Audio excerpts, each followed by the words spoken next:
que Deus nos mostra aqui no livro de Ruth, capítulo 1. Vamos ler até o versículo 5. A palavra diz assim: Nos dias em que julgava os juízes, houve fome na terra.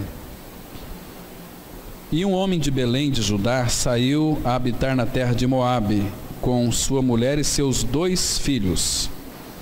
Este homem se chamava Elimeleque, e sua mulher Noemi.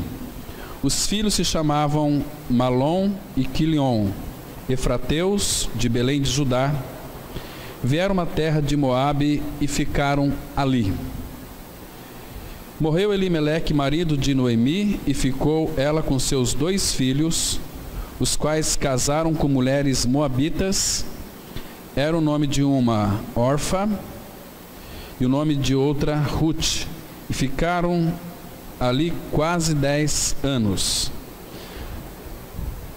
Morreram também ambos, Malom e Quilion, ficando assim a mulher desamparada de seus 2 filhos e de seu marido.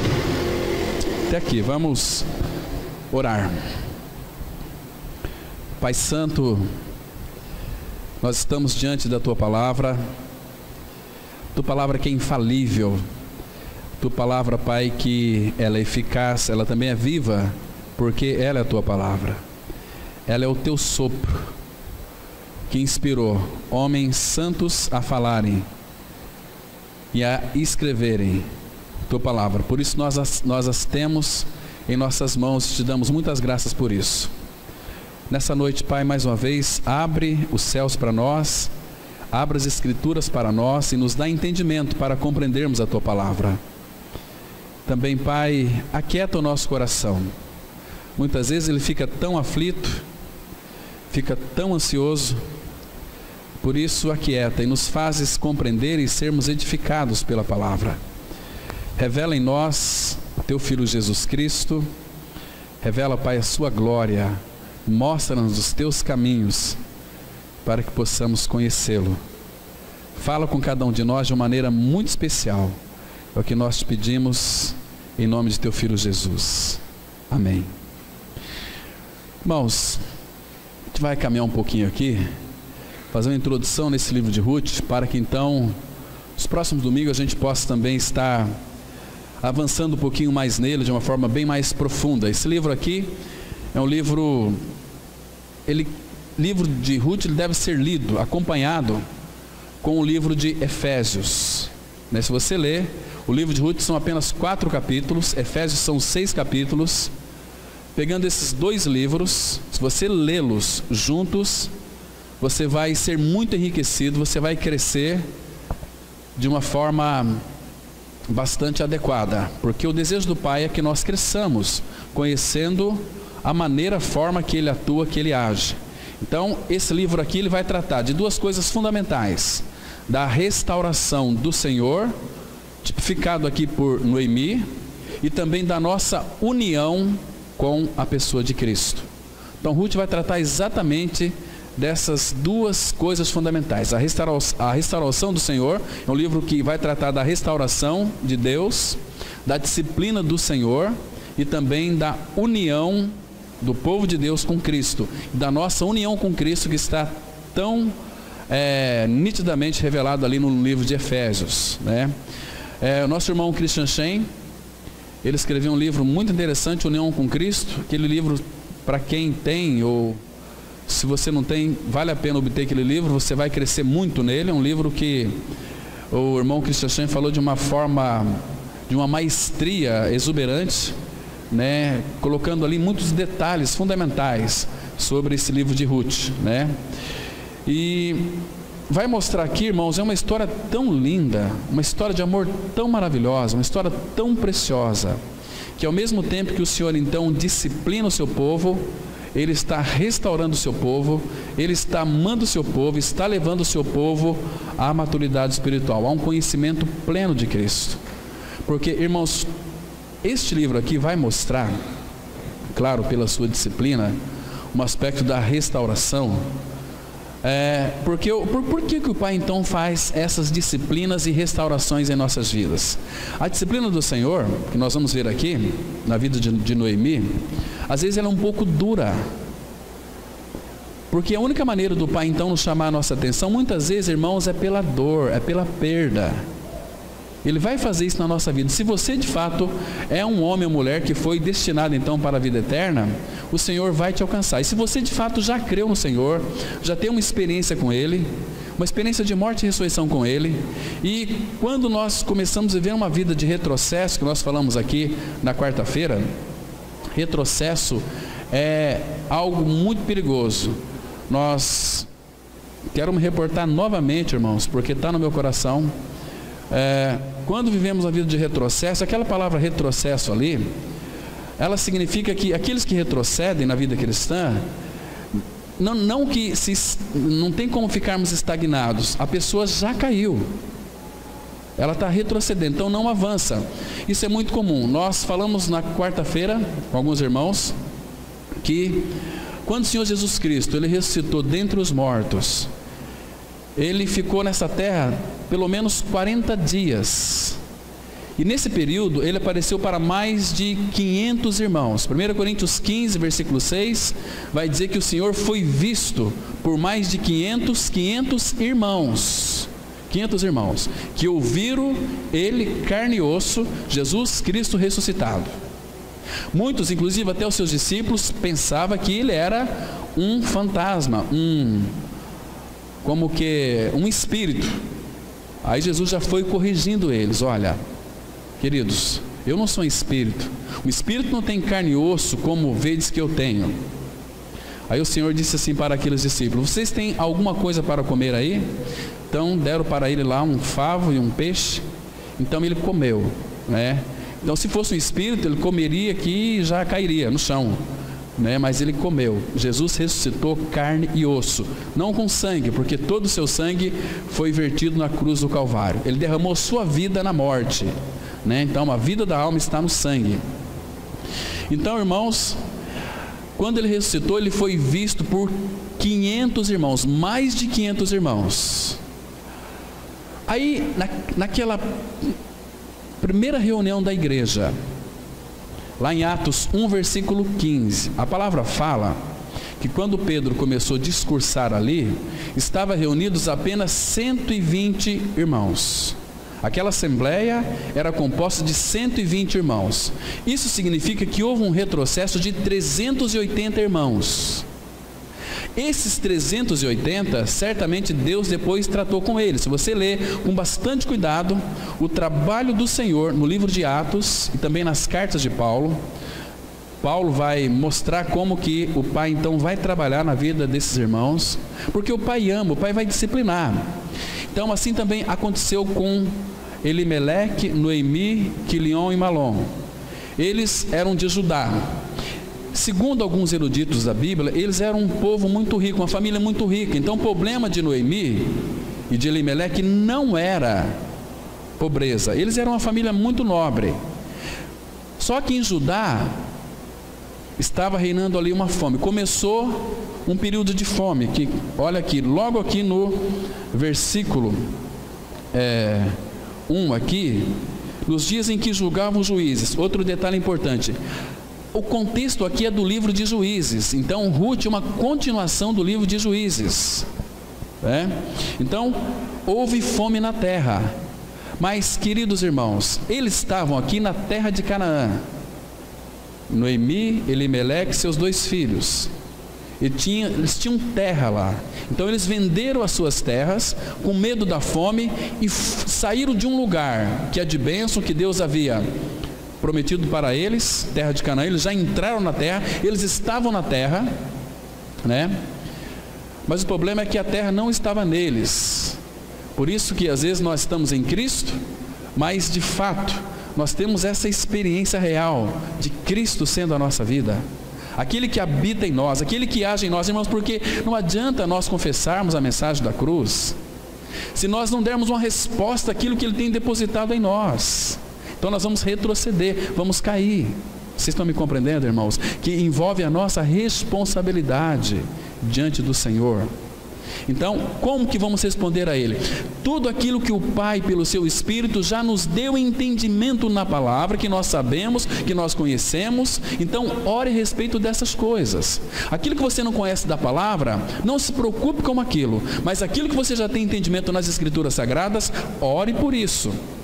Para que o Pai, então, lhe dê a suficiência pelo seu Espírito, uma habilidade para que você, então, observe e ande naquilo que já foi revelado. Porque quem revela é o Espírito. O Espírito revela. Na medida que Ele revela, Ele também nos capacita a andar. Se vivemos no Espírito, andemos também no Espírito. Vocês se lembram lá em Ezequiel, capítulo 36, versículo 27, que ele disse assim, que colocarei em nós o seu Espírito, o meu Espírito, e farei que observeis os meus estatutos e guardeis os meus mandamentos. É o Espírito habitando, nos capacitando a observar. O Espírito revela, e aquilo que Ele revela, Ele nos habilita também a nós fazermos, na suficiência dEle. Assim como Ele foi com Cristo, é o mesmo Espírito que habitava em Cristo, habita no coração de todos aqueles que creram. Então, irmãos, nós temos responsabilidade em responder ao Senhor, porque a salvação da nossa alma, Ele quer fazer junto conosco. Ele vai nos conquistando, mostrando aquilo que é podre em nós, aquilo que tem que ser removido. Mesmo sendo um filho de Deus em Cristo, irmãos, você sabe, você tem consciência que existem muitas coisas em você e em mim também que precisam ser removidas. Ele vai fazer pelo trabalho da cruz e pela palavra. O Espírito vai operar a cruz naquilo que em nós precisa ser removido, e aquilo que removido no sentido de levar à morte, interessante, que Ele se coloca no lugar. Imagina só, a sua irritação. Então, Ele remove a sua irritação, Ele corta isso pela cruz, e no lugar da sua irritação, Ele coloca Ele mesmo. Foi acrescentado Cristo ali no lugar da sua irritação, né? Às vezes na nossa impaciência, claro que quando nós pedimos para o Pai paciência, o Pai então traz para nós uma diversidade de tribulações e sofrimentos, porque a tribulação vai produzir paciência. Tem pessoas que às vezes oram para Deus, às vezes sem ter consciência, Pai, me dá paciência, meu Deus, me dá paciência. Então Deus vai mandar tribulação, porque a tribulação ela vai produzir paciência. Então, irmãos, a gente lê esses 4 capítulos de Ruth. Nós vamos verificar aqui, irmãos, como que o Pai trabalha restaurando, como que o Pai nos leva a uma união perfeita com Cristo, né? Observe aqui, irmãos, que para nós introduzirmos aqui dentro desse livro de Ruth, nós temos 4 chaves no livro de Efésios que vai abrir o livro de Ruth. Se nós olharmos com muito cuidado essas 4 chaves, eu vou citar para vocês os versículos aqui depois, Se vocês lerem esses versículos, ou de preferência, o irmão Christian Shen, ele diz esse tempo atrás em uma ministração antes dele falecer, que o livro de Efésios, uma pessoa que deseja então um conhecimento mais profundo com o Senhor, porque Efésios é uma carta madura, você tem que ler pelo menos 50 vezes a carta de Efésios. Só são apenas 6 capítulos, com 18 minutos você faz uma primeira leitura. Então, 50 vezes em um mês dá para você ler Efésios pelo menos 50 vezes no mínimo. E quanto mais você lê Efésios, vai chegar um ponto. Estava conversando com o irmão Romeu, ele falou o seguinte: olha, Cláudio, eu comecei a ler o livro de Efésios, uma vez, 2 vezes, inúmeras vezes, mas chega um ponto que, não que aquilo vai ser exaustivo, não, mas chega um ponto, você vai buscar não como uma regra para a sua vida isso, mas com um desejo profundo de conhecer o Senhor. Ele diz que as palavras do livro de Efésios é como que se ela saltasse ali da carta de Paulo e entrasse em seu coração. Irmãos, eu tenho feito muito isso com o Evangelho de Mateus e tenho descoberto ali coisas maravilhosas, como nós tratamos hoje pela manhã. Tanto é que nós paramos ali no versículo 1 de Mateus 1:1, estudando Abraão. Então nós vamos ver agora, domingo pela manhã, vamos ver o chamado de Abraão de uma forma bem mais profunda, até a maturidade de Abraão. os estágios da vida de Abraão, os altares que foram erigidos na vida de Abraão, que ele construiu todos eles até chegar a um nível de maturidade espiritual, até que ele pudesse então dar tudo para o Senhor, o seu próprio filho. Porque então, quando Isaac nasceu, Abraão tinha uma afetividade muito profunda pelo seu filho, porque era o filho da promessa, aquele que ele herdou Isaac da promessa. É um filho que Abraão amava tanto. Mas então Deus, Ele quer na nossa vida prioridade, Ele quer na nossa vida um amor inteiramente voltado para Ele, não por coisas. Irmão, se nós não amarmos o Senhor de todo o nosso coração, de toda a nossa alma, mente, emoção, vontade, sentimento, pensamentos, outras coisas vão ocupar o nosso pensamento, outras coisas vão ocupar a nossa vontade, outras coisas vão ocupar a nossa volição. Estão me compreendendo? Então, quando nós amamos o Senhor de todo o nosso coração, porque Abraão então amava o Senhor, mas nasceu Isaac, então Abraão começou a amar Isaac também.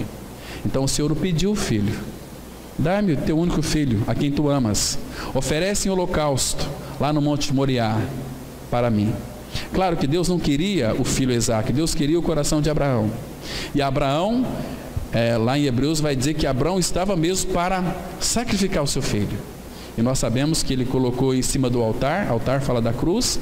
Quando ia para sacrificar o seu filho, um anjo então veio e disse: Abraão, não te faças isso, agora eu sei que temes o meu nome. E aí ele virou-se, tinha um cordeiro pendurado numa árvore, alto, que veio do Senhor.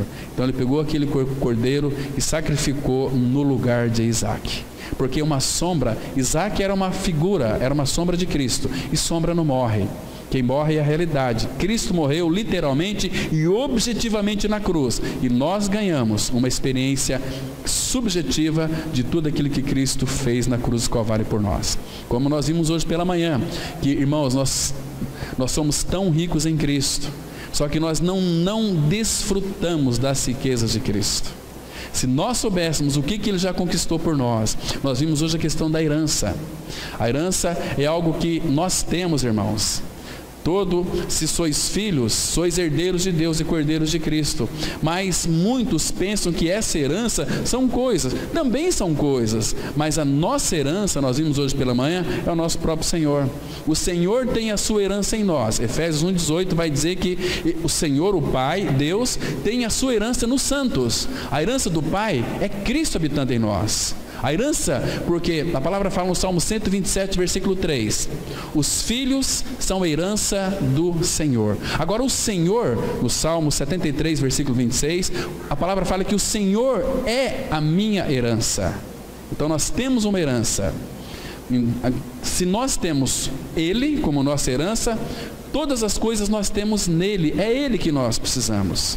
Irmãos, o nosso coração muitas vezes fica aflito porque nós saímos da centralidade de Cristo. Nós procuramos algum tipo de satisfação em coisas porque o nosso coração se desvia da centralidade de Cristo. E o Pai tem nos chamado para Ele, para uma vida de relacionamento, para uma vida de segurança, para ficar no colo dEle, como disse lá em Apocalipse, capítulo 3, vocês se lembram? Falamos algum tempo atrás num estudo na casa de uma irmã, que naquela oportunidade, irmãos, vocês sabem que o Pai tem preparado filhos maduros. Aí nós vimos naquela oportunidade, quando o Pai então nos chamou para a sua glória, nós temos que verificar que o Pai está sentado no trono, o Filho está sentado no trono. Agora, irmãos, sendo que Ele, o Pai, Ele é muito grande, a glória dEle, a presença dEle enche terra, céus e mar. Imagina ali o Pai no trono. E a palavra fala, um texto muito precioso, depois vocês podem ler. Não, deixa marcado aqui em Ruth 1, abre Apocalipse, irmãos, capítulo 3. Apocalipse capítulo 3, um texto tão maravilhoso. Isso aqui deve alegrar muito o nosso coração. Apocalipse capítulo 3, versículo 21. A palavra, ela traz aqui uma revelação tão graciosa para o nosso coração. Diz assim, olha, Apocalipse 3, versículo 21, ao vencedor. Essa palavra aqui, vencedor, irmãos, tem uma raiz nela, grega, que é aos ruiós, aos maduros, aos adultos. A ideia aqui de vencedor era como que lá em Números, que quando aqueles irmãos eles eram separados para a guerra, era acima de 21 anos para cima, já eram maduros. Então a ideia aqui é esses vencedores, e aqueles seguidores do Cordeiro, também fala em Ruth, que seguem o Cordeiro para onde quer que ele vá, sem se importar com nenhuma circunstância. Então, somos os vencedores. Então ele diz assim, olha, ao vencedor, não é para qualquer filho de Deus, é para os vencedores, para os maduros, aqueles que amam o Senhor, aqueles que são habitados pelo Senhor e amam o Senhor e vivem uma vida inteiramente voltada para Ele, no seu trabalho, no seu lar. É uma mulher, é um homem que é um exemplo em casa, exemplo no trabalho, um exemplo aqui quando nós nos reunimos como igreja do Senhor, no nosso dia a dia, no nosso falar. É alguém que sempre tem uma autoridade que procede de um coração que foi regenerado, de um coração que de fato tem vivido uma vida derramada aos pés de Cristo. Esse é o vencedor aqui, é alguém que é louco por causa de Cristo, é alguém que ama o Senhor, é alguém que o deseja, é alguém que não consegue ficar sem respirar Cristo. É uma intimidade profunda e profícua e indelével também, porque ela permanece. É a ideia de você pertencer a Ele e permanecer nele, e Ele permanece em nós. Ele disse assim em João 15, permaneçam em mim e eu vou permanecer em vocês. Então nós temos responsabilidade de permanecer nele. De que maneira? Lendo a sua palavra, tendo intimidade com Ele, orando, né? Então aqui, esses são os vencedores. Ele diz assim, olha, ao vencedor dar-lhe-ei sentar-se comigo no meu trono, assim como também eu venci e me sentei com meu Pai no seu trono. Está vendo aqui? Irmãos, sabe o que significa? Sentar no trono do Pai, como o Senhor também venceu e assentou. Irmãos, nosso Pai é muito grande. Isso aqui significa que naquele grande dia, os vencedores vão ficar como que pulando no colo do Pai. Essa é a ideia aqui, irmãos, que o texto apresenta para nós. Aqueles filhos maduros que vão estar reinando com o Pai, ali no trono, no colo do Pai. Puxa, que privilégio é esse, irmãos? Mas é os maduros, são os vencedores. Por isso, irmãos, nós não podemos viver uma vida de distraídos, de retrocesso, uma vida de avanço. Mas para os nossos propósitos, irmãos, vamos lá para Ruth, analisar e extrair aqui algumas lições preciosas para as nossas vidas, nesse caminho de progresso. Porque o livro de Ruth, ele fala de um progresso espiritual, de um progresso cristão, né, de um avanço. Primeiro aqui que tem algumas as correções. Pelo versículo primeiro aqui, a palavra fala que nos dias em que julgava o juiz, houve fome na terra. E o homem de Belém de Judá saiu habitar na terra de Moabe. A palavra, essa terra aqui, Moabe, era uma terra de maldição, porque ali eles adoravam ídolos, sacrificavam crianças para o deus Moloque. Nós temos uma tendência assim, né? Puxa vida, tem tantos aí católicos que adoram ídolos, irmãos, mas eu acho que o povo evangélico são os piores idólatras que existem na face da terra. Primeiro que todo crente que não é regenerado é gente safada, engana os outros, são pessoas que, ai gente, é vergonhoso. Interessante que esses que são uma vergonha para a sociedade, é que os ímpios, que Satanás permite que os ímpios vejam neles as falcatruas deles, então eles generalizam os cristãos. Vocês estão me compreendendo? Então aí cria-se barreira, cria-se muro para que a pessoa então não conheça a verdade da palavra. Nós devemos tomar muito cuidado quando a gente então fala que tal fulano que frequenta tal igreja são idólatras, mas nós levantamos ídolos em nosso coração. Às vezes um carro novo, às vezes, sei lá, até um sapato, um tênis, uma esposa, mulher, filho, às vezes é ídolo. Não é assim? Nós levantamos ídolos, nós gostamos de coisas, amamos coisas e gostamos de pessoas. Hoje nós vimos pela manhã que tem pessoas que amam batata frita e gostam de pessoas. Ah, mas é força de expressão. Meu irmão, por favor, você vai amar batata frita que tem um fim triste? Como é que você vai amar um negócio desse? E eu gosto de batata frita, eu gosto de abobrinha, eu gosto de macaxeira, né? gosto de muitas coisas, mas eu não posso falar que eu amo. Nós temos que amar pessoas, irmãos em Cristo Jesus. E gostar de coisas. Nós invertemos todas as coisas. E o Senhor Jesus, irmãos, estou falando isso aqui porque o nosso Senhor, Ele tem um cuidado muito grande com relação a nós invertermos as coisas. Você se lembra quando lá em João 13, os discípulos falou para ele o seguinte: olha, mestre, lembra? Mestre, Jesus já corrigiu eles, disse assim: olha, vocês me chamam de Senhor e Mestre, de fato eu sou, mas antes de ser Mestre, Ele é Senhor. Então a palavra não pode ser invertida, Mestre e Senhor, não, Ele é Senhor e Ele é Mestre, entende? Senhor é aquele que é dono. Você vai ver isso lá no livro de Gênesis, quando Deus então, a partir do versículo 1, a palavra fala que no princípio criou Deus os céus e a terra, no princípio criou Deus os animais, criou isso, Deus criou aquilo, Deus criando.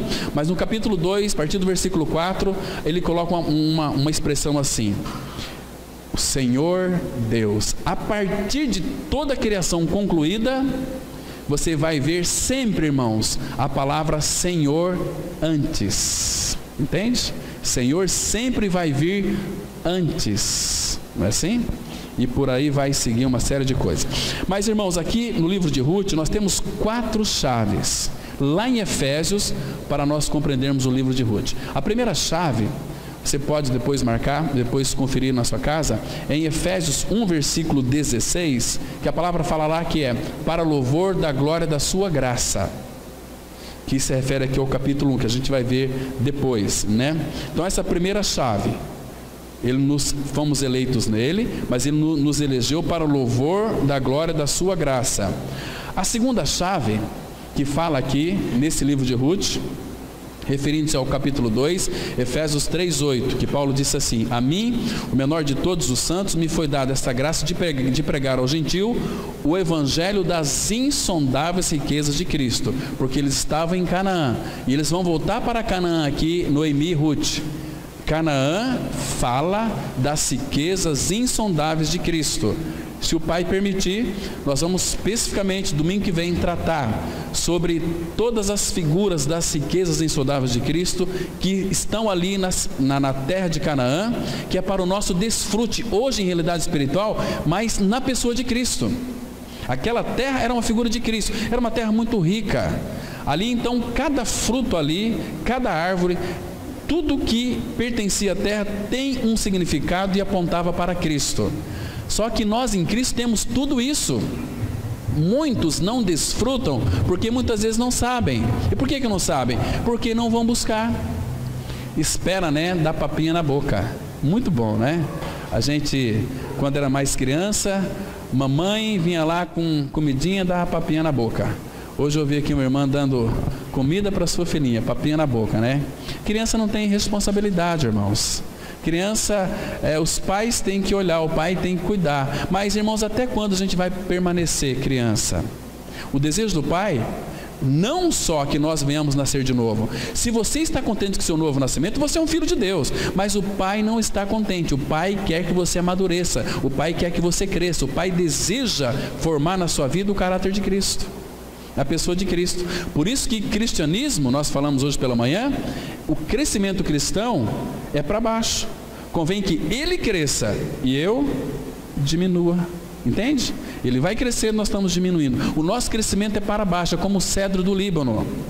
Que a nossa vida cristã deve ser como que o lírio dos campos. Ele cresce só um pouquinho. Abra a sua Bíblia, por favor, lá em Oséias. Vou citar para vocês aqui o texto. Livro do profeta Oséias. Vamos lá no capítulo 14. Vamos ler alguns versículos aqui. Ele diz assim, Oséias 14, o versículo 4 e 5. A Bíblia diz assim no versículo 4. Oséias 4, 14, de 4 a 5. Diz assim: curarei a sua infidelidade, eu de mim mesmo os amarei, porque a minha ira se apartou deles. Agora veja aqui o versículo 5, irmãos. Serei para Israel como orvalho, ele florescerá como o lírio. Aqui o povo de Israel. E nós vimos hoje quem são os verdadeiros israelitas. aqueles que nascem lá em Israel, eles são israelitas por questão de nacionalidade.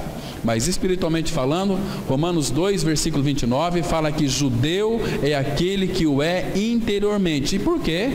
Porque o judeu, que é Cristo, ele habita em nós pela fé. Então nós somos de fato o verdadeiro israelita. Então aqui se refere a nós também. Diz assim: serei para Israel como orvalho. Orvalho aqui, irmãos, fala de vida. Um dia nós vamos tratar especificamente dessa palavra orvalho. Ela é muito rica, ela é muito profunda, né? Lá o orvalho que caía sobre os montes Hermon, por isso que tem lá o rio, o mar da Galiléia. Muito interessante que o rio lá, Jordão, as nascentes do Jordão, por causa deste orvalho aqui. Então Deus disse aqui: serei para Israel como orvalho, ele, Israel, florescerá como o lírio. Essa é a nossa vida aqui na terra, como o lírio. Então lá em Mateus 6, 28, Jesus, tratando naquele sermão do monte, ele diz o seguinte: olha, o lírio, ele cresce pela manhã, e à tarde com o sol, ele logo murcha. Essa é a nossa vida, como uma erva, cresce, floresce e murcha. Então, serei como o lírio. A nossa vida aqui é como o lírio. Agora veja aqui: e lançará suas raízes como o cedro do Líbano. A nossa vida aqui na face da terra, ela é tão superficial, mas a nossa vida com o Senhor é uma vida em profundidade, porque aqui o Líbano, parece aqui um contrassenso, né? Lírio, raiz como cedro? Que negócio que é esse? Parece que Deus faz umas coisas que, se não tivermos revelação, fica como que incompreensível. Lírio que tem raiz como cedro do Líbano, exatamente a nossa vida espiritual com o Senhor. Nossa vida aqui é muito fraquinha, nós somos tão fragilizados, irmãos. Qualquer vírus que você for acometido pode levar você a óbito, né? Tinha uma pessoa querida, até a Ivete estava comigo lá no hospital, um irmão muito querido, quase que veio a óbito, né? Se não corresse com ele, né? Mas a morte, ela paira sobre as nossas vidas a todo instante. A morte é uma coisa iminente e ninguém gosta de falar sobre morte, né? Porque às vezes nós temos um certo receio do além, porque para nós é algo desconhecido. Mas não é desconhecido. Se você conhece o Senhor, irmãos, você não vai para o céu, você já está no céu, porque céu é onde Cristo está, inferno é inferno porque Cristo não está lá. Então o céu já começa aqui, quando eu creio na minha morte com Cristo, porque morrestes e a vossa vida está oculta com Cristo em Deus. Que versículo maravilhoso, irmãos, que versículo precioso. Então aqui, o lírio, como o lírio, e lançará suas raízes como o cedro do Líbano. Quando que o lírio tem essas raízes aqui, irmãos? Como um cedro de profundidade, não existe isso. Mas a vida espiritual com o Senhor ela vai buscar as seivas na profundidade da pessoa de Cristo. Porque, irmãos, Ele é a nossa água. Nós vivemos pela vida do outro. Isso parece um pouco humilhante, não é assim? Você viver pela vida de uma outra pessoa, viver pela fé de outra pessoa, mas exatamente isso. Vimos hoje pela manhã também: já estou crucificado com Cristo, vivo não mais eu, mas Cristo vive em mim, e a vida que agora vivo na carne, vivo pela fé do Filho de Deus. Então ele diz também lá em João 6, falando assim: olha, aquele que de mim se alimenta, por mim viverá. E graças ao Senhor que nós vivemos por meio dele, porque se nós não vivemos por meio dele, nós vamos viver por meio de nós mesmos. E qual é a nossa vida, irmãos? A nossa vida, ela se acaba numa sepultura. Aqui jaz restos mortais de fulano de tal. E para onde irá a tua alma? Por isso que Amós 4,12 é muito interessante. Prepara-te, ó Israel, para te encontrares com teu Deus. Vai ter um encontro, seja você um filho de Deus ou não, você vai encontrar com Deus. Muitos vão se encontrar e vai ouvir essa palavra aqui: apartai-vos de mim, malditos, para o fogo eterno preparado para o diabo e seus anjos. Mas muitos vão ouvir essa palavra aqui: olha, vinde benditos de meu Pai, entrai na posse do reino que vos está preparado desde a fundação do mundo. já está preparado. Lembra quando Jesus então, ele foi para a glória, ele já havia pronunciado um discurso muito lindo para os discípulos. Eu quero mostrar para vocês. Abra lá no Evangelho de João, capítulo 14, bem pertinho aí. Ele disse assim, confortando aqui os discípulos, porque do capítulo 13, do 36 até o 38, ele está falando da obra da cruz, que ele iria para lá, né? E Pedro dizendo que não iria negá-lo de forma alguma, até morreria por ele. Mas aí, claro que o Senhor sabia que Pedro ia negar o Senhor Jesus. Mas aí o Senhor, porque irmãos, a Bíblia foi escrita não com capítulos e versículos, ela foi escrita, então, os homens que colocaram os capítulos e os versículos por uma questão didática, para a gente se localizar melhor, não é assim? Então, até nisso o Pai permitiu. Mas aqui, continuando, ele disse assim, olha, ele perguntou para Pedro, no versículo 38 do capítulo 13, o último versículo do capítulo 13, porque Pedro disse que iria com ele até a morte. Aí Jesus fala assim, respondeu, darás a vida por mim? Em verdade, verdade te digo, que jamais cantará o galo, antes que me negues 3 vezes. Imagina aqui, mas aí o Senhor já foi logo falando com Pedro, ele disse assim, olha, mas não se turbe o vosso coração, Pedro, não se turbe o vosso coração, credes em Deus. Jesus estava dizendo para Pedro aqui, esteja unido à tua crença no Pai, fica unido a Ele, credes em Deus, mas crede também em mim. Aí ele fala assim no versículo 2, na casa de meu Pai há muitas moradas. Irmãos, qual que é a casa do Pai? É o próprio Senhor Jesus. Ele interpretou a casa do Pai lá em João capítulo 2. Lembra que ele disse lá que, olha, vocês destroem esse templo, em 3 dias eu reconstruirei, falando da sua morte e da sua ressurreição. Mas João vai interpretar para nós, porque aqueles judeus e fariseus pensavam que Jesus está falando do templo, mas ele está falando do seu corpo. Seu corpo. Então, na casa de meu Pai há muitas moradas. Se assim não for, eu vou-lhe teria dito, pois vou preparar-vos lugar. Agora, veja o versículo 3. E quando eu for, e ele já foi, e vos preparar lugar, eu creio, irmãos, que ele já preparou lugar. Ele disse aqui, voltarei e vos receberei para mim mesmo, para que onde eu estou, estejais vós também. Está vendo aqui? Então, o que falta então para que ele então venha para buscar a sua igreja? Irmãos, eu creio que para esse casamento acontecer e suceder, a noiva dele precisa amadurecer um pouquinho mais.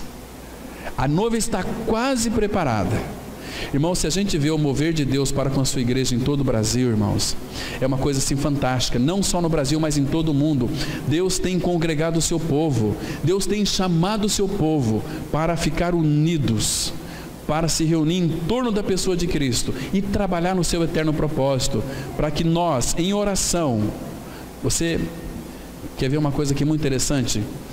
Pouquíssimos irmãos são aqueles que têm orado para que Deus então revele o seu eterno propósito, de uma forma que esses irmãos sejam habilitados para trabalhar junto com o Pai no seu eterno propósito, porque o Pai está trabalhando no seu eterno propósito, e todas as coisas vão se convergir em Cristo. Agora, irmãos, em que nós estamos trabalhando junto com o Senhor no seu eterno propósito? E por que não estamos trabalhando? Porque tem muitas coisas para a gente tratar que diz respeito a nós mesmos. Será que a gente não entende, irmãos, aquele versículo da palavra tão claro para nós? Que fala assim, 2 Coríntios 5, 14 e 15, o amor de Cristo nos constrange, julgando nós isto, um morreu por todos, logo todos morreram, e Ele, Jesus, morreu por todos, para quê? Para que é o propósito? Para que os que vivem não vivam mais para si mesmos, mas para aquele que por eles morreu e ressuscitou. Irmãos, nós temos que ser sinceros diante do Senhor. Nós vivemos uma vida voltada para nós, para os nossos interesses, para os nossos desejos, para as nossas vontades, para os nossos prazeres, não para o Senhor. Seguir o Senhor, a gente vai ver depois aqui Noemi, irmãos, seguir Noemi enquanto ela é ditosa. Olha aqui em Ruth, capítulo 1. Ruth, capítulo 1, nós vamos ver alguns versículos aqui muito interessantes. Eu bebi esse livro, engoli esse livro, e cada vez mais está gostoso se alimentar dessa palavra bendita, né? Preciosíssimo demais. Então aqui, Ruth 1, versículo 21, aqui a palavra Noemi significa ditosa. Ruth 1, versículo 21 diz assim: ditosa eu parti, porém o Senhor me fez voltar pobre. Por que, pois, me chamareis Noemi, visto que o Senhor se manifestou contra mim e o Todo-Poderoso me tem afligido? E essa aflição na vida de Noemi foi uma bênção para ela. Depois a gente vai ver o trabalho da cruz na vida de Noemi, de uma forma tão linda, tão interessante. Irmãos, mas é o seguinte, observa aqui que o marido de Noemi, o nome dele era Elimeleque. No hebraico não tem Elimeleque, tem Leque. Leque se refere também a Elimeleque aqui. No hebraico, essa palavra aqui, Elimeleque, é uma forma, significa uma família nobre. É uma forma de dizer que é uma família nobre e de muitos recursos e bens. Esse é o sentido original da palavra Elimeleque, leque. Família nobre, de muitos recursos, recursos financeiros e dono de muitas propriedades também, né? É o nome de Elimeleque. E eles tinham terra lá em Canaã. Irmãos, mas neste mundo, o Senhor queria mostrar para eles que assim como nós enfrentamos dificuldades e tribulações, eles também enfrentaram. Nós vamos enfrentar, muitos estão enfrentando tribulação, sofrimento, porque é necessário que o Pai molde o seu filho em nós. O Pai deseja sim uma família com muitos filhos, mas esses filhos têm que ser a semelhança do filho, parecido com o filho, na sua forma de pensar, na sua forma de falar, na sua forma de conversar com o Pai, de tratar uns aos outros, de amar uns aos outros. Nós estamos ainda, irmãos, temos que ser sinceros, distante dessa realidade de amar uns aos outros. Nós parecemos ouriço. Ouriço, quando chega perto, um espeta o outro, um fica cutucando o outro nos bastidores, falando mal um do outro, contendas. Será que isso aqui, o Pai se agrada disso, irmãos? Não é assim? O Pai não se agrada disso. Por quê? Isso, crianças, porque nós verdadeiramente somos uma creche de crianças birrentas.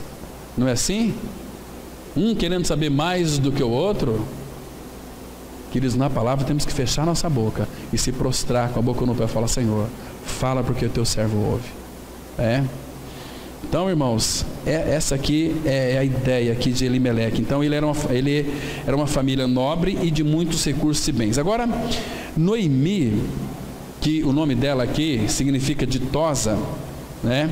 Ela saiu de Canaã. Agora um detalhe aqui importante, irmão. Segundo o texto aqui, ela saiu de Canaã com as mãos cheias. Saiu de lá abastada. Só que ela saiu de Canaã. O mesmo exemplo você vai ver uma figura muito linda aqui do filho pródigo. Ele chegou para o pai e falou: Pai, dá-me a parte que me cabe.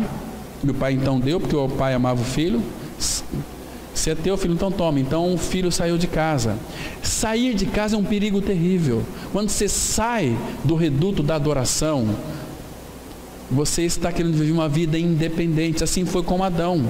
Adão, antes de desobedecer a Deus, ele foi um incrédulo, porque ele não creu naquilo que Deus disse. E quando nós não cremos naquilo que Deus disse, nós estamos desejando viver uma vida independente dele. E quem vive uma vida independente do Senhor tem que dar conta dos seus atos depois. Nós temos uma justiça.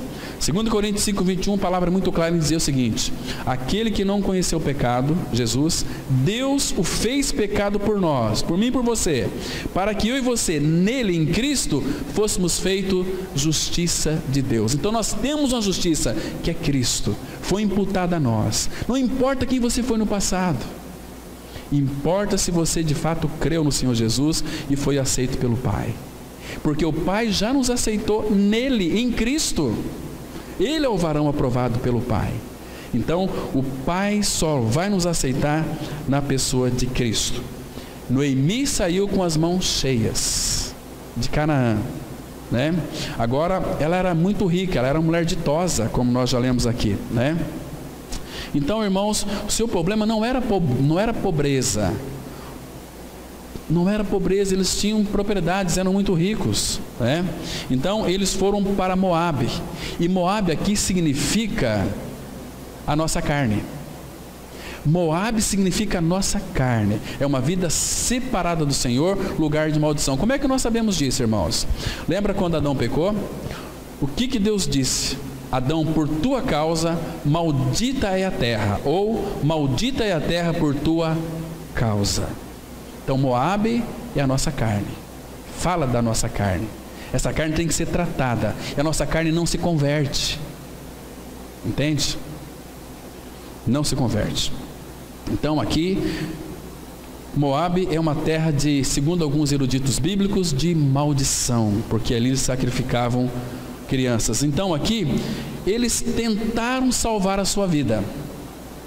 Deixa marcado aqui, irmãos, abra sua Bíblia, por favor, em Mateus, capítulo 16, versículo 25. Mateus 16, versículo 25.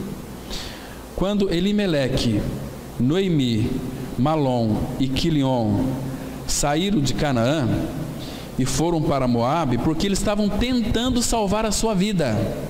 E quando alguém tenta salvar a sua vida por si mesmo, olha aqui, Mateus 16, 25, porquanto quem quiser salvar a sua vida, o que vai acontecer aqui, irmãos? Perdê-la-á.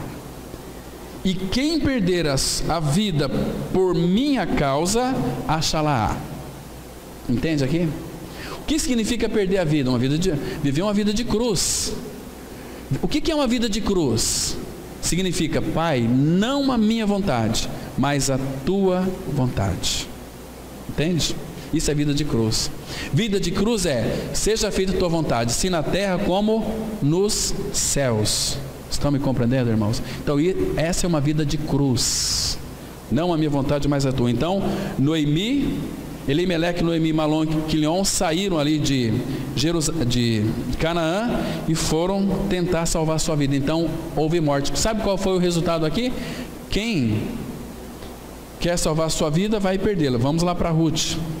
Abra aí, olha só, o versículo 5. Que interessante aqui. Então a palavra é muito clara, irmãos. Deus, Ele é real, tem uma palavra real. Deus age de uma forma real, verdadeira. Deus não deixa passar absolutamente nada daquilo que está escrito na sua palavra.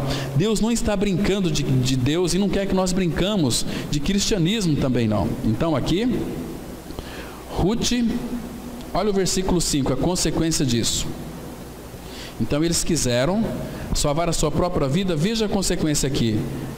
1:5. Morreram também ambos, Malom, Quilion.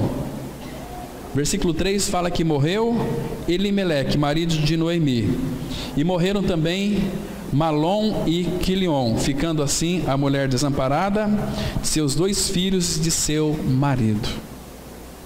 Irmãos, trazendo para os dias de hoje, muitos também tentam salvar a sua própria vida. De que maneira? Irmãos, às vezes nós estamos tão emaranhados dentro de um esquema religioso que nós achamos que por praticar algumas coisas na energia e na força da nossa carne, Deus vai nos dar mais, vai nos salvar mais, porque, irmãos, infelizmente a grande maioria do povo evangélico não tem nem a certeza da sua salvação. Muitos que a gente tem conversado têm dito, olha, eu frequento a igreja, eu leio a Bíblia, eu oro, mas eu não sei se eu ainda sou um homem ou uma mulher salva. Queridos, a salvação ela está tão clara na Bíblia, então nós temos que pedir para o Pai revelação daquilo que Ele já é e fez.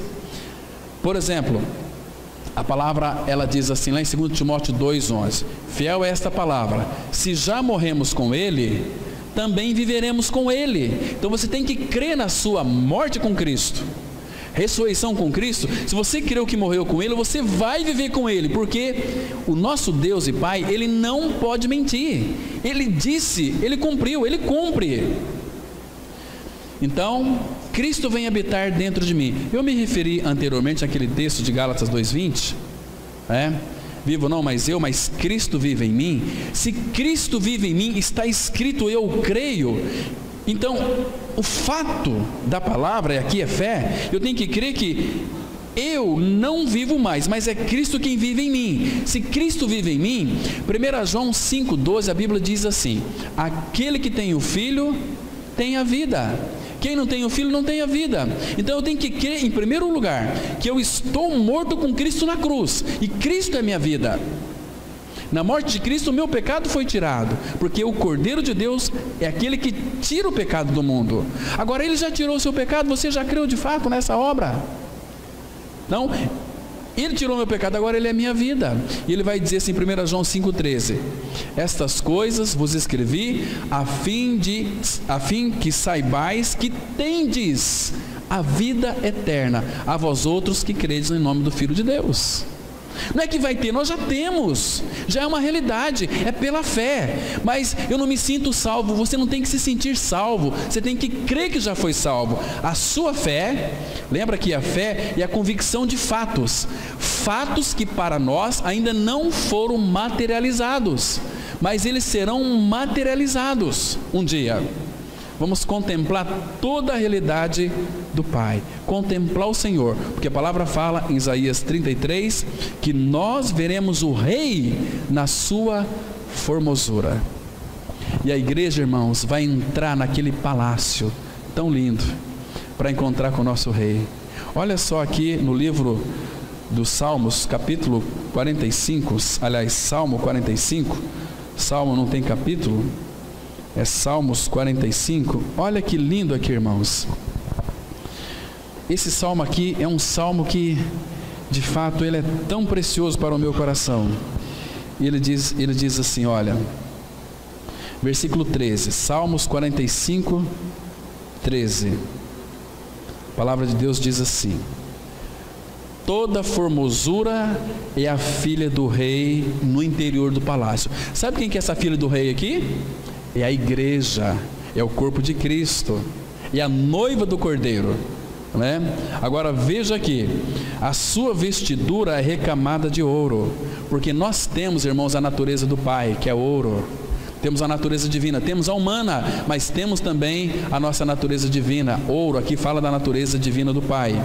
Ele continua dizendo, em roupagens bordadas. Irmãos, essa palavra roupagens bordadas é o trabalho de bordadura do Espírito, imprimindo em nós, bordando em nós os pontos que o Espírito Santo está desenhando em nós as belezas de Cristo, cada dia mais, e diz assim: então, em roupagens bordadas, conduzem-na perante o rei. As virgens, suas companheiras que a seguem, serão trazidas à tua presença.